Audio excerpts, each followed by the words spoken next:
Okay, so this is actually going to be the final class that we do on Shaar Habitachon for now. After Pesach, we will switch topics again, and we'll go back to Pirkei Avos, back for those who did Pirkei Avos with me last year. And we'll be starting Pirkei Avos from chapter 3, which is where we left off. And again, we'll be doing it with the commentary of Midrash Shmuel, which always brings a lot of interesting and various explanations for the Mishnayos, the teachings of Pirkei Avos. Okay, now in terms of Shaar Habitachon, obviously we didn't learn the whole thing, and even if we did, we wouldn't have learned the whole thing. So we'll maybe revisit it. Of course, you are welcome to continue learning it on your own, or with one or the other, just Google and you'll find lots of good Shaar Habitachon classes. Actually, I saw that Rav Gabriel Friedman now has a series on Shaar Habitachon. He's always entertaining. If you want to continue to pursue it and be entertained, that's always a good option. That I saw on Torah Anytime. Okay. Now I had I don't want to say promise, that's a bit of a strong word, but I had committed that I would come back to the topic of why the righteous face challenges in this world. And since this is the last class, so I will keep to my word and return to that topic. So it really is discussed in Shaar Habitachon in chapter 3. And over there, we learned that there are two reasons that Chavos Halavavos suggests for the need for Hishtadlus. Hashem is kind, God is full of kindness, so why doesn't he just give us everything? Why does he create a world where we have to put in effort to attain our needs? So Chavos Halavavos suggested two reasons, and the two reasons were, the first was that Hashem wanted to create an arena, an environment where we are tested in this world. That is part of the whole purpose of creation, is for us to earn our reward, earn our relationship with God, and not have it just given to us on a silver platter, because then actually the reward wouldn't be as great if it wasn't earned. Okay, that's without going into all the details about that, but there's a need for that God wanted to put us in an environment where we have to earn our reward. Now, that doesn't mean we have to earn our bread. That's a different, but what it does mean is that God wanted to create an environment where we are tested, and the tests involve us having needs, because many of the tests that we face relate to the fact that we have needs that are external. We have bodily needs, we have physical needs, material needs, and so many of the mitzvos, many of the commandments revolve around these needs, and we are ultimately tested in how we're going to attain those needs, whether we're going to do it in a fashion that is true to God's will. So are we going to, be honest in our dealings? Are we going to consume the things that God tells us we can consume and not consume things we can't consume, etc.? Are we going to abide by the laws relating to marriage and the like? And so much of so many of the mitzvos, of the commandments, both positive and negative, revolve around the fact that we need certain things, and we need to pursue them. And how are we going to go about doing that? And so that's part of the blueprint of creation, is to have needs that we have to attain. That was the first reason he gave. The second reason he gave was that if we didn't have to attain a livelihood on our own, then we would have a lot of free time on our hands. And some people will use that time wisely, but others some people use it for spiritual growth, for Torah study, etc. But others would find that they can't do that, and they would end up using their time to get involved in sinful activity. So actually, the need to work and the need to attain a livelihood is a chesed, is a kindness from Hashem that really just keeps people busy. And when people are busy, they stay out of trouble. And that is the second reason that Chovos HaLevavos gives for the need for Hishtadlus. The reason why God ordained that there should be a need for us to pursue our own livelihood and our own needs. So he then continued and he said, so based on those two reasons, if a person lives a life that shows that they don't need the Hishtadlus, or the need for Hishtadlus, the need for effort to accomplish the goals, or to really, or ward off, the challenges, so then they shouldn't need to putting effort and to do Hishtadlus. So this actually, I put back on the source sheet. Chovos HaLevavos says, if a person strengthens themselves in the service of God, resolves to fear him, trusts in him for his religious and secular matters, steers away from reprehensible things, strives for good character traits, does not rebel in prosperity, nor turn towards leisure, is not enticed by the evil inclination or seduced by the witchery of this world, or the enticements of this world, the burden of exerting himself in the means to a livelihood will be removed from him. So again, if a person can show that those two reasons don't really apply to me, I pass every test that God throws my way, and I don't really need to be further tested. And if a person, whenever they do have free time, they use it wisely and they don't pursue illicit and sinful activity, so they're really showing that, it's true, there are two reasons in general why God wanted everybody to have to put in effort, but they don't really apply to me because I don't need, I overcome all the tests, so I don't need that to be part of my test. So he says, if that's the case, so then his language is Yistalek me'alav tareach hagilgul v'asivuv, that the burden of exerting oneself will be removed from them, or at least the effort that's necessary, because since the two reasons mentioned above no longer apply to him, namely to test him on his choice and to protect him from rebelling during prosperity. This person has shown that they pass all those tests. So this person's livelihood will come without strain or toil according to their needs, as is written, God will not bring hunger to the righteous. So he quotes this verse in Mishnah in Proverbs, Lo Yariv Hashem Nefesh Tzadik, God will not bring hunger to the righteous. And he understands that to mean because a righteous person doesn't need Hishtadlus, doesn't need to put in effort during a livelihood, because the two reasons don't really apply to a person once they're already righteous. That is the principle that Chovos HaLevavos lays out. So based on that, he basically is setting himself up for a problem.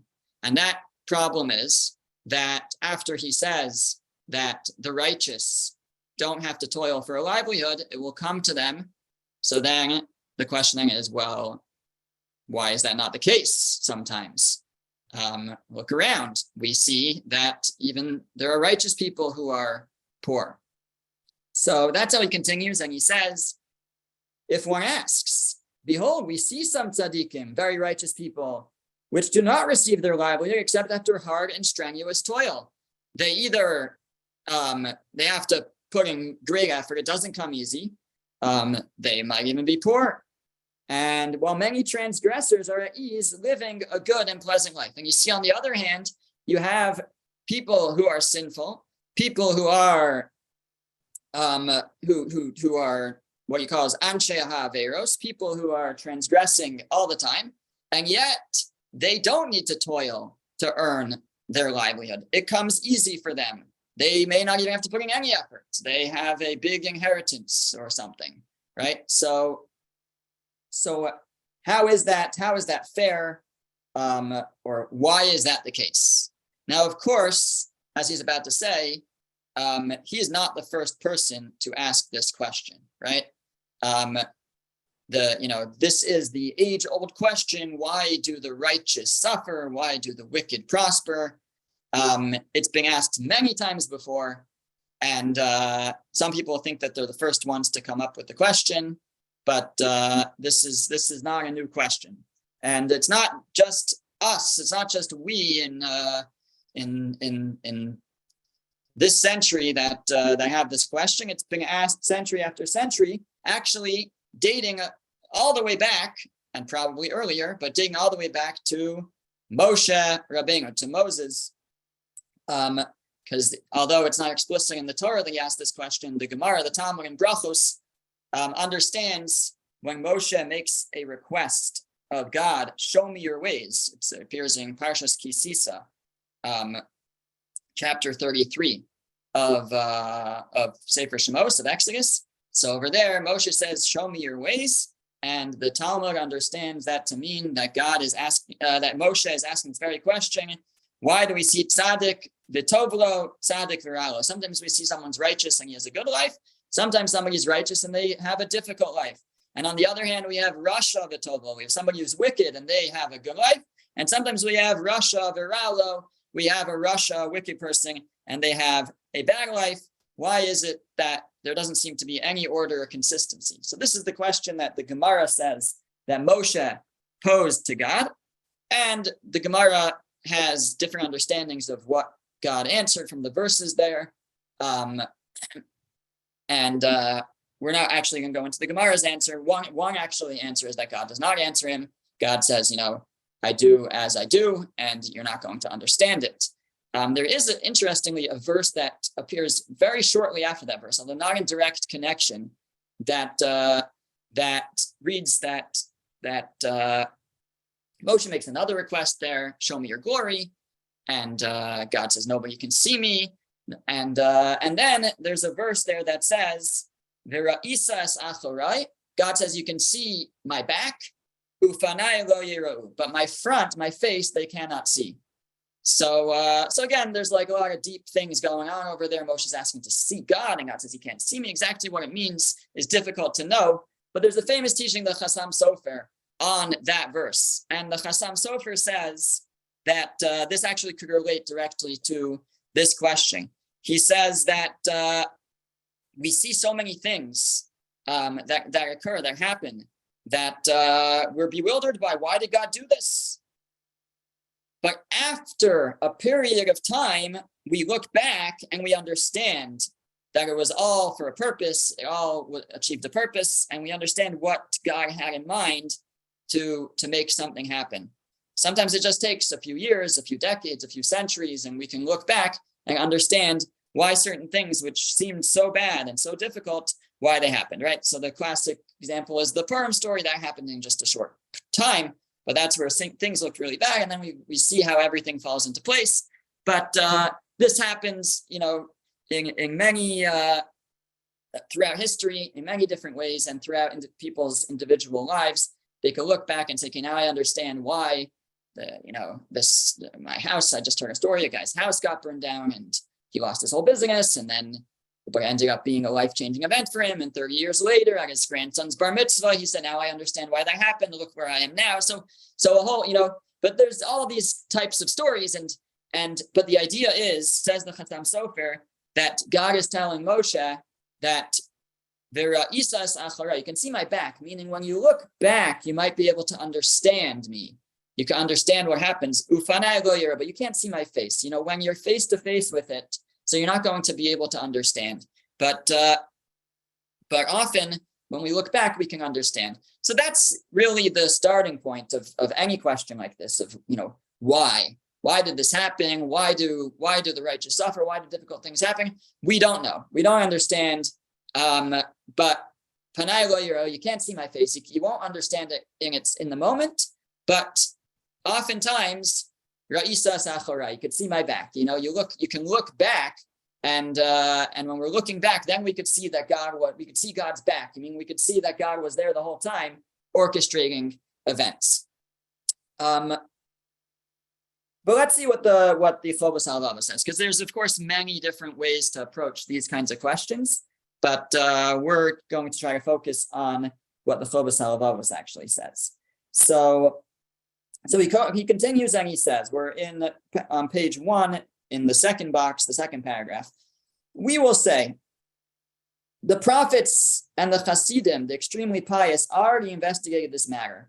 One of them said, this is the prophet Yirmiyahu, righteous are you, O Lord, when I plead with you, you let me talk with you of your judgments.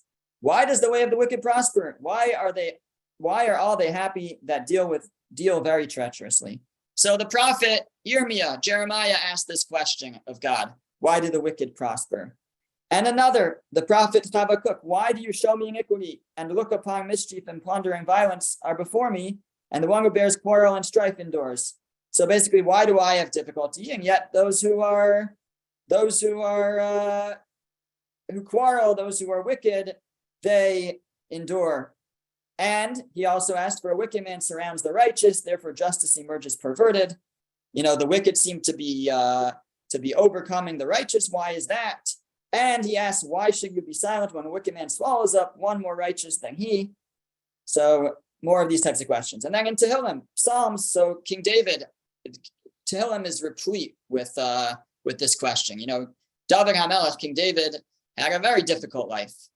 He spent, a couple years on the run from King Shaul. He had all kinds of challenges with his kids rebelling against him. He didn't have it easy.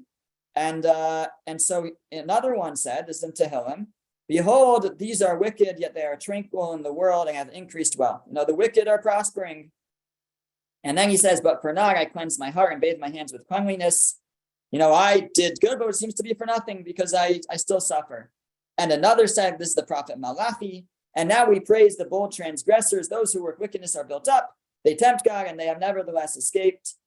And many more like this. So the works of the prophets are replete with this question or these questions. And so we're not the first to ask it. They've been asking this question for thousands of years. But, says the Chovos HaLevavos, the prophet refrained from giving an answer. We never see the answer to the question. In all these times that the Nevi'im, the prophets, ask this question, never is the question answered. Why not? So he suggests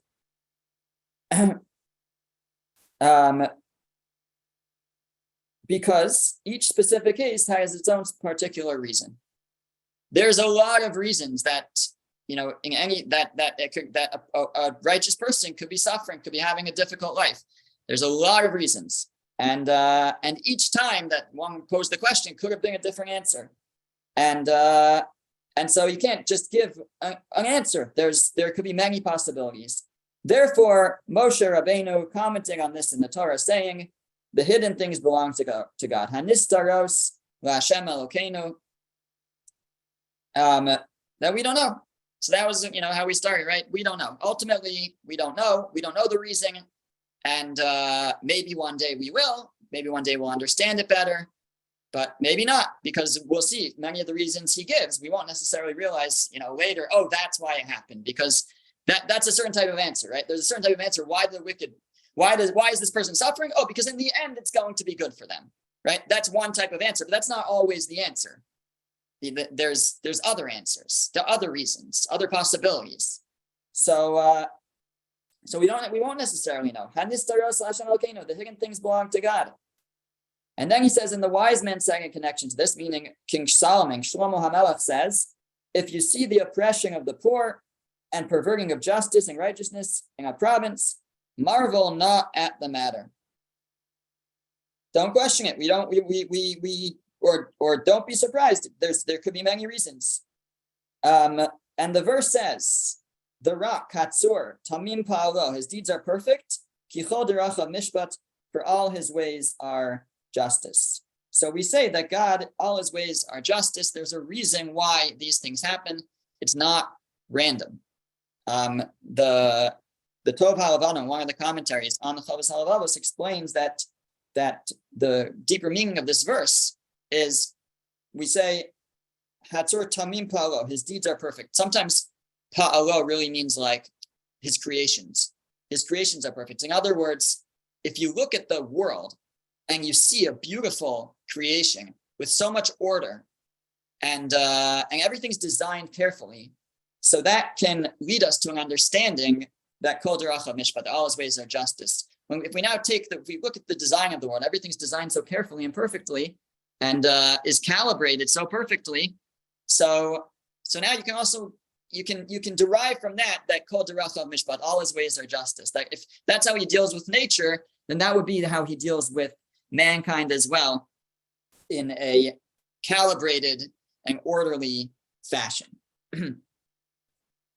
So we don't know. That's the answer. The answer is that we don't know the reasons for why bad things happen to good people.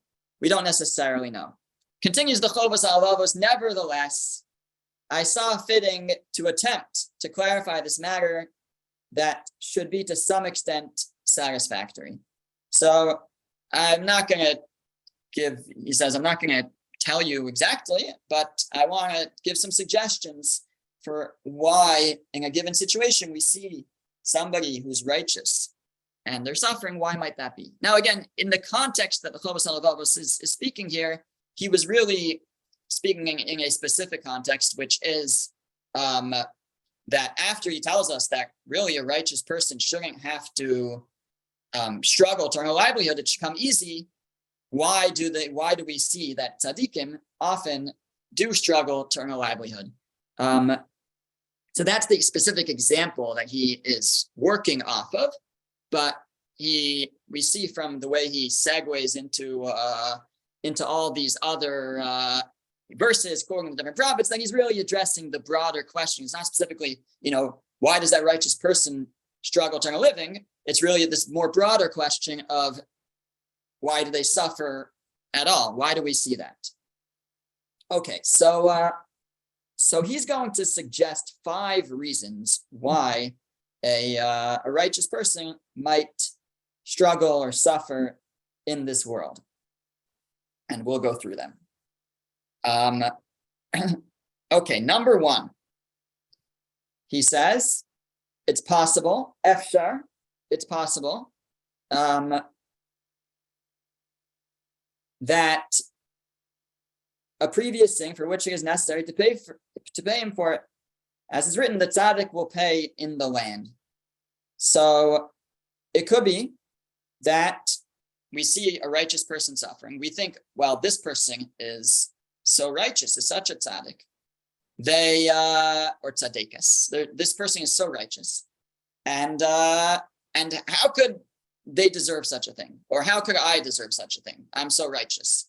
So it's possible, he says, that this is a consequence or retribution for something that they did in the past. Robert, you wanted to jump in? Yeah, I'm just wondering though, I mean, if they've reached a level of being a tzaddik now, I mean, wouldn't they, I would assume that they'd already atoned for the sin. So why do they need more punishment if they've already moved past that sin and aren't doing it anymore? Right. So that's a fair question. But, and that may be the case for some people.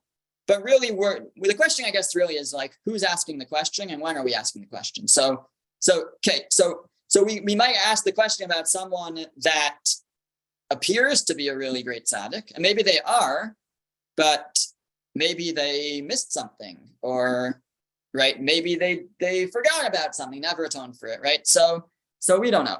So that's his first suggestion, that maybe this tzaddik did something wrong. Maybe it was years ago even, and they never atoned for it.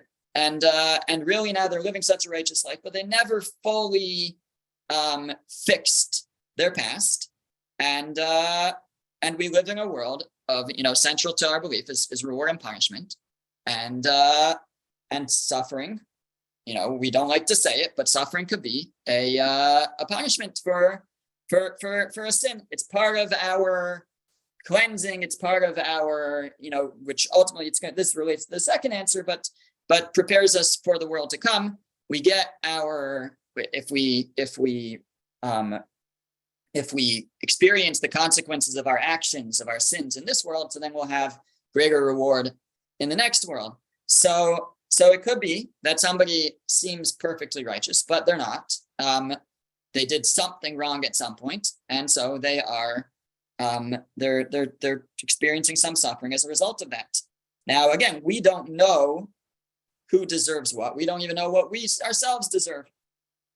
And really, it takes humility to be open to the possibility that maybe I am deserving this. And deserving is a hard word for us to really. We don't know who is deserving of what. We don't know what that means. Deserving. What a person.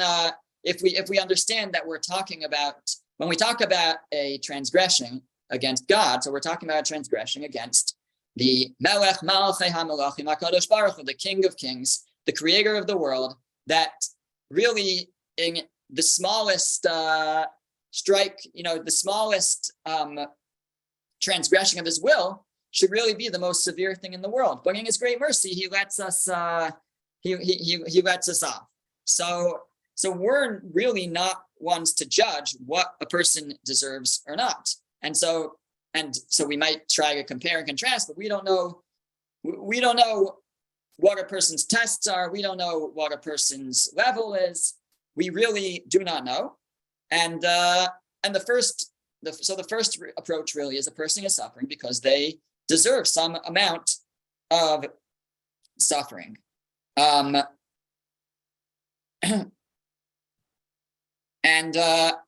And really, that should be the response. The response, or one way to respond to difficult times, isn't just to say, why do I deserve this? But to say, why do I deserve this? What is it? And that's what a humble and righteous person will do, is they'll say, it must be that I did something wrong. I know of a certain Rosh Yeshiva, the head of a certain yeshiva, who was in a car accident. And I heard that that's what he did. He said, what did I do what did I do wrong? And he tried to introspect and figure out what it was and try to adjust something in his life based on that experience. Did he know for sure? No, but that's the response of a righteous person, is not to say, why do I deserve this? But rather, why do I deserve this? What is it that I've done wrong? The Gemara tells us, the Gemara says in Brachos also, Daf Hey Amral 5a, it says, Rava, some say Rav Chisda, said, if a person sees that circumstances of suffering have befallen him, he should examine his deeds, as it is stated in Eicha. In Lamentations, it says, Nach besader achena v'nach kora v'nashuva ad Hashem, let us search our ways and introspect and come close to God. And the Gemara, the Talmud actually over there on the next page brings a story where Rav Huna had a large storehouse of wine that went bad. 400 barrels, the Gemara says, that turned bad. They turned to vinegar, a great financial loss. He was very distraught. Actually, the Gemara doesn't say it was distraught. I made that up just to enhance the story. But what the Gemara does say is that he sought out Rav Yehuda and the rabbis, other rabbis, and they said, you should check into your spiritual affairs. If you suffered this way, such a financial loss, you should examine your deeds. And he said, am I suspect in your eyes? And they said, well, do you think God is suspect of enacting justice without cause? So there's a reason for this. So he said, okay, do any of you know of something that I did wrong? And they told him, we heard that you didn't pay your workers. So he said, well, those workers, they stole from me. So that's why I didn't pay them. So they said, he said that basically, they said that wasn't a good claim.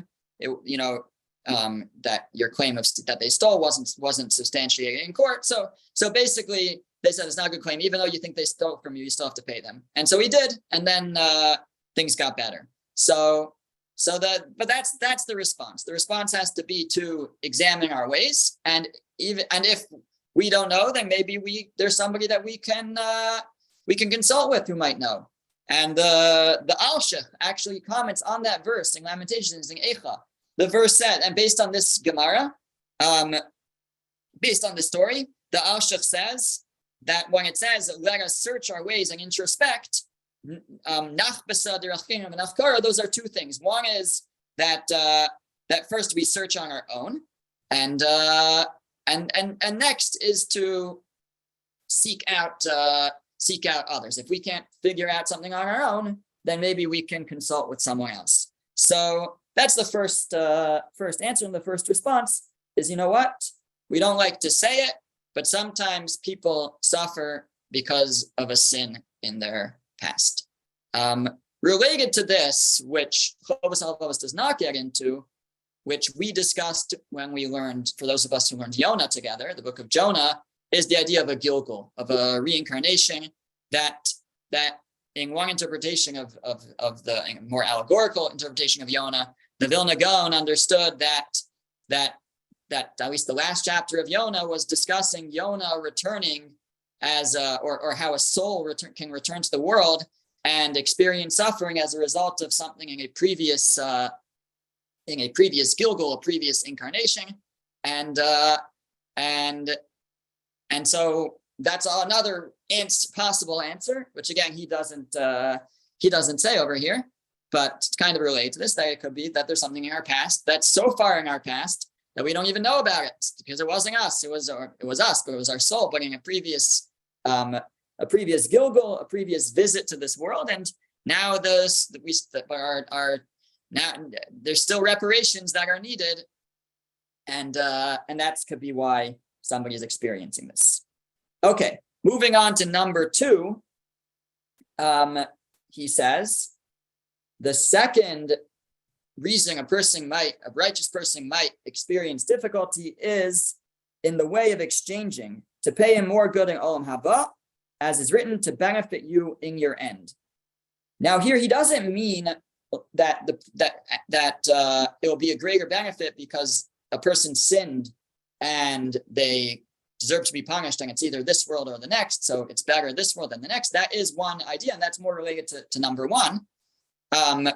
Here he means even if a person didn't sin, a person is not deserving of suffering, they didn't do anything wrong, still a person might suffer in order to pay him more good in Olam Haba, meaning that it's to test the person and to give a person more opportunity to earn more reward in the world to come. Because if a person can a tzaddik, he's flying high, right? He's living such an elevated life, right? It's almost like where else is there for him to go? He's already perfecting himself. Oh, you know what? God says, I can test him a little bit more. Let's see how he does if I throw some difficulties his way or her way.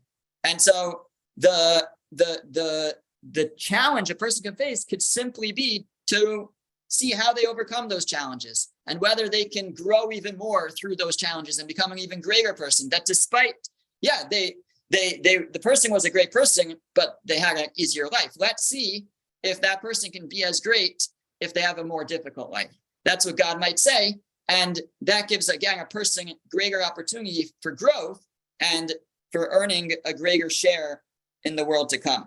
Rabbi Victor Miller gives us an example of Rabbi Akiva. Rabbi Akiva, who one of the greatest sages of our history, he didn't have an easy life his whole life, but there were good times and bad times, but ultimately he died a very difficult and painful death at the hands of the Romans. The Gemara records what happened to Rabbi Akiva. We won't go into the gory details, but it was a very painful death. And famously, as Rabbi Akiva was dying, he told his students that all my life I wondered at how I would ever fulfill the words that we say in Shema. We say you should love God with all your heart and with all your soul, and with all your soul is interpreted to mean even if you have to give up your life. And for God, for Torah, I always wondered how I could fulfill that, and now I have the chance to fulfill it. And Rabbi Akiva died with the words of Shema, or really the word Echad from the verse of Shema, that God is one, on his lips. So Rabbi Victor Miller says, Rabbi Akiva could have gone out of this world, a peaceful death on his deathbed, a quiet, peaceful death, which is what we would wish for anyone, really, that's how they should go. And many great people have gone that way too. But in a certain way, he uses the word that's a useless way to go, meaning that Rabbi Akiva here was given an opportunity to leave the world with an even greater reward, because he accomplished a great sanctification of God's name in the way that he died, and taught a lesson to all future generations. So it wasn't necessarily a punishment. Actually, the Gemara says that Moses saw this in a prophecy, that this would happen to Rabbi Akiva, and he said, this is the reward for such a person. And God said, this kaf ala b'machshava. This is what this is what I decided. He didn't answer. But even Moshe was like, what's going on here? Why? How could somebody so great suffer so much in his death? And but ultimately, says Rabbi Miller, at the same time, he went out in a way that earned him, an even closer relationship to God, and elevated him even more. So it could be that it wasn't that he was deserving of suffering necessarily, as a punishment in any way, but it could be that it was an opportunity for him to see how he would do, to test him even further, how he would do in a difficult situation. And God gives the test to someone who can pass it, to someone who is capable. Not everybody would be capable of overcoming such a test, but it was appropriate for a man like Rabbi Akiva. Okay, moving on to number 3.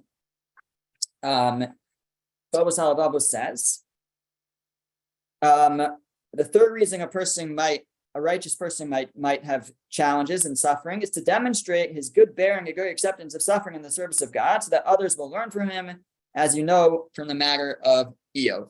So it's simply to make a lesson for others. It's kind of similar to how we set up the last one, at least by bringing Rabbi Akiva. But the number 2 is not really about setting the lesson for others. It's really about overcoming the challenge for oneself, and maintaining one's spiritual level despite difficulty. Number 3 is to be able to show the world how one can deal with suffering, as is basically the subject of the book of Eov. Number 4, he says, some will suffer because of the following. Due to the wickedness of his generation, God tests him with poverty, hardship, or sickness to demonstrate or contrast his piety and service of God. Unlike them, as is written, indeed he bore our illnesses, and our pains he carried them.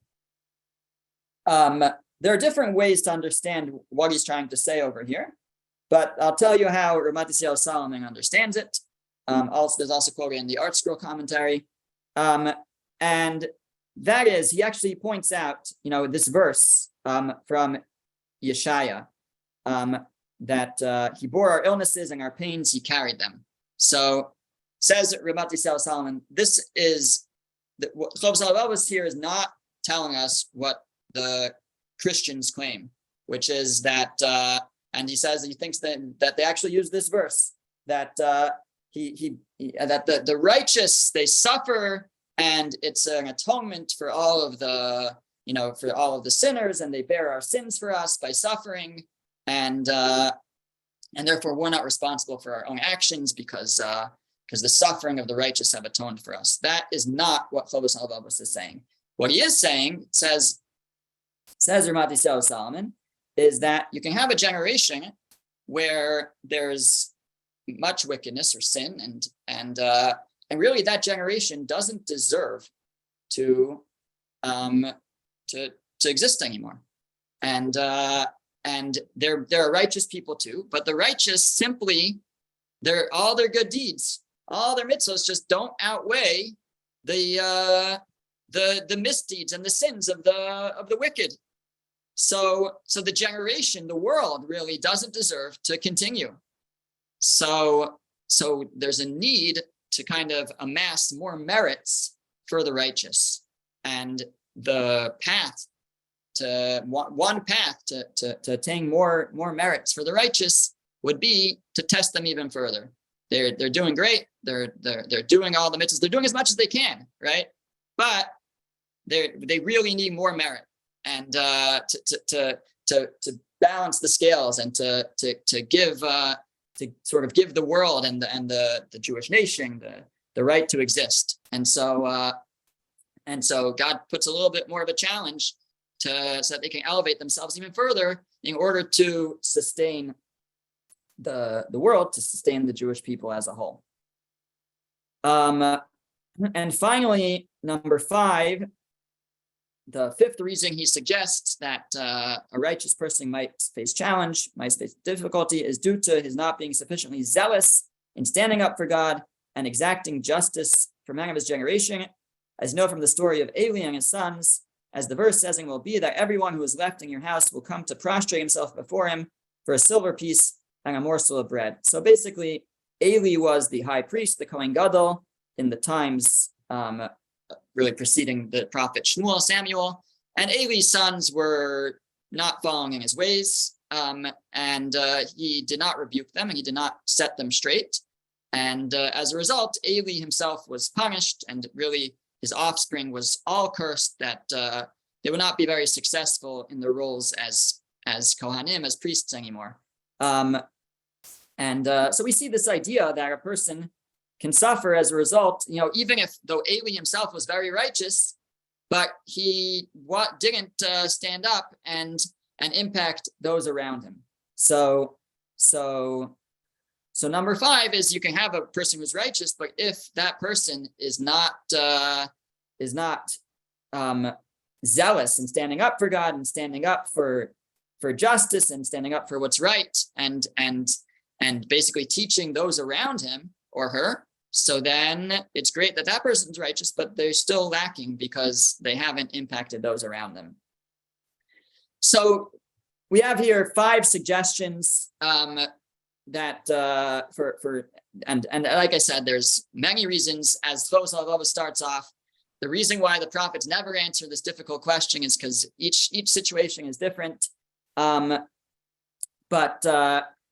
he suggests 5 suggestions. Number 1, it could be that a person suffers because of some sin. They seem righteous, they think they're righteous, but that nobody's perfect, and there's it's likely there's something that needs to be fixed, and so they are they're experiencing some suffering as a punishment for that, but that will ultimately get them a greater reward in the world to come. Number 2 is that it's just giving them a chance to earn greater reward in the world to come by challenging them more. See if they can maintain this elevated spiritual life despite the difficulties that they face. Number 3 is to teach others how to live with difficulties. Number 4 is to balance out the wickedness in the world. The world itself as a whole might need more merit, and so God says, the righteous are doing all they can, but let me test them a little bit more so that there can be more merit for the world. And finally, it could be a person's doing great for themselves, but if they're not impacting those around them, then there's still something lacking, and that could be why they are experiencing and I guess being punished a little bit for their actions. So these are the 5. He then goes on to tell us reasons why the wicked prosper. You can read that on your own, but just in terms of these different ideas, like I said, there's of course other possibilities, but this can just give us a taste. And when we see challenging, or if God forbid we experience challenge, then this can hopefully give us some perspective of understanding, that there could be there's a reason for this. There's justice. God is just, and I may not understand it, but it could be for one of these reasons that I or someone I see experiences challenging. It could be a different reason. It could be like we started with, that it's one of these situations where we look back and we say, oh, now I understand why that person had to go through that difficulty. Okay, so just as I mentioned at the beginning, so this is the last class on Chovos HaLevavos for now. We're going to take a break from this. After Pesach, we will start or go back and resume Pirkei Avos again, and we'll start from where we left off about a year ago in chapter 3, beginning of chapter 3, and we'll learn it again with the commentary of Midrash Shmuel. And I put a date in the email for that. It's not the Wednesday right after Pesach. It will be, God willing, the following Wednesday. All right. Thank you, Rabbi. And we wish Thank you, everybody Rabbi Shaar. Thank you.